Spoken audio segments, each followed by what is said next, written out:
A Justiça do Egito condenou hoje o ex-presidente do país, Mohamed Morsi, à pena de morte. Morsi é ligado ao grupo Irmandade Muçulmana e foi deposto do poder pelos militares há quase 2 anos. O ex-presidente foi condenado pelo envolvimento dele numa fuga em massa de prisioneiros em 2011. Na ocasião, o próprio Morsi deixou a cadeia. Ele é acusado de ter contribuído também para a libertação de outros presos, muitos dos quais seriam militantes radicais. No julgamento de hoje, além de Morsi, outros 106 integrantes do grupo Irmandade Muçulmana foram condenados à morte também por envolvimento na fuga.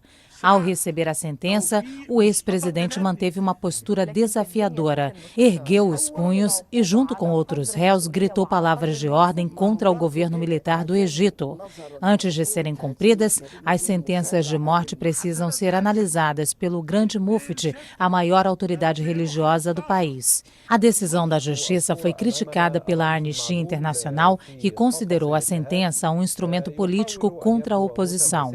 O presidente da Turquia, Tayyip Erdogan, criticou também os países do Ocidente por não se mobilizarem contra a aplicação da pena de morte no Egito. Emir Sader, boa noite. Emir, qual o significado político dessa decisão, hein?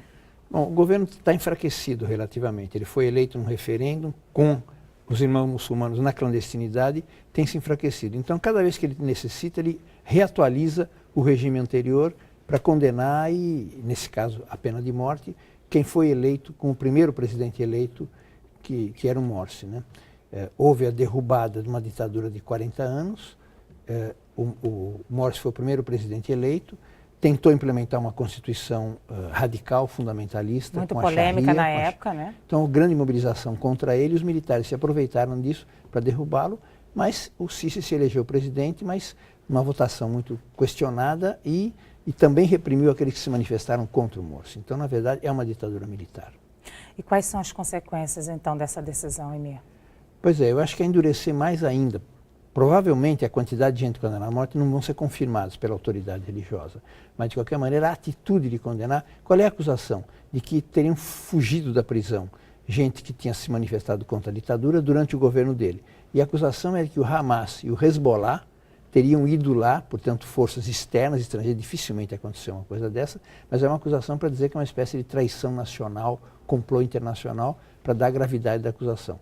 Agora, já houve manifestações ontem, mataram 3 militares na zona do Sinaí, onde está operando o exército islâmico, e também os irmãos muçulmanos. Então, está agudizando a situação do conflito interno com essa radicalização da repressão. Pois é, a Anistia Internacional também criticou duramente essa decisão lá no Egito, disse que, na verdade, na prática, os defensores de Morsi estão sendo condenados à morte. É mais ou menos isso, Emir? O pacote de 100 e tantos que estão presos são condenados por ser dos irmãos muçulmanos de apoiar o Morsi. Então, não há nem acusações específicas, é um pacote geral. Todos os condenados anteriormente, só um foi executado. Mas, de qualquer maneira, a atitude de radicalizar e colocar a pena de morte é uma atitude extremamente radical, que é desqualificar a oposição. Então, a oposição, hoje em dia, não existe um espaço para uma oposição legal no Egito. Tá certo, Emir. Muito obrigada. Boa noite.